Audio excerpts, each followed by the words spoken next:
மத்திய அரசு திட்டமிட்டு மக்கள் தொகை கணக்கெடுப்பு 2027ஆம் ஆண்டிற்கு தள்ளி போட்டுள்ளதாக குற்றம் சாட்டியுள்ள முதலமைச்சர், நாடாளுமன்றத்தில் தமிழ்நாட்டின் பிரதிநிதித்துவத்தை குறைக்கும் சதித்திட்டத்தை பாஜக அரசு வெளிப்படையாக அறிவித்துள்ளதாக கண்டனம் தெரிவித்துள்ளார். சாதிவாரி கணக்கெடுப்புடன் கூடிய மக்கள் தொகை கணக்கெடுப்பு 2 கட்டங்களாக நடைபெறும் என்று மத்திய அரசு அறிவித்துள்ளது.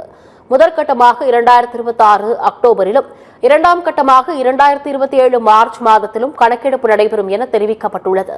இதுகுறித்து முதலமைச்சர் மு.க.ஸ்டாலின் வெளியிட்டுள்ள வலைதள பதிவில், 2026ஆம் ஆண்டுக்கு பிறகு நடத்தும் முதல் மக்கள் தொகை கணக்கெடுப்பை தொடர்ந்து தொகுதி மறுவரையறை செய்ய வேண்டும் என அரசியலமைப்பு சட்டம் கூறுவதாக குறிப்பிட்டுள்ளார். எனவே மக்கள் தொகை கணக்கெடுப்பை 2027ஆம் ஆண்டுக்கு தள்ளி போட்டு நாடாளுமன்றத்தில் தமிழ்நாட்டின் பிரதிநிதித்துவத்தை குறைக்கும் சதித்திட்டத்தை பாஜக வெளிப்படையாக அறிவித்துள்ளதாக கண்டனம் தெரிவித்துள்ளார். தொகுதி மறுவரையறை ஆபத்து குறித்து தான் முன்பே எச்சரித்து தற்போது நிரூபணமாகிவிட்டதாக தெரிவித்துள்ளார். பாஜகவுடன் கூட்டு சேர்ந்துள்ளதன் மூலம் பழனிசாமி இந்த சதித்திட்டம் பற்றி பேசாமல் அமைதி காப்பதோடு இந்த துரோகத்திற்கு துணை போவதாகவும் குற்றம் சாட்டியுள்ளார்.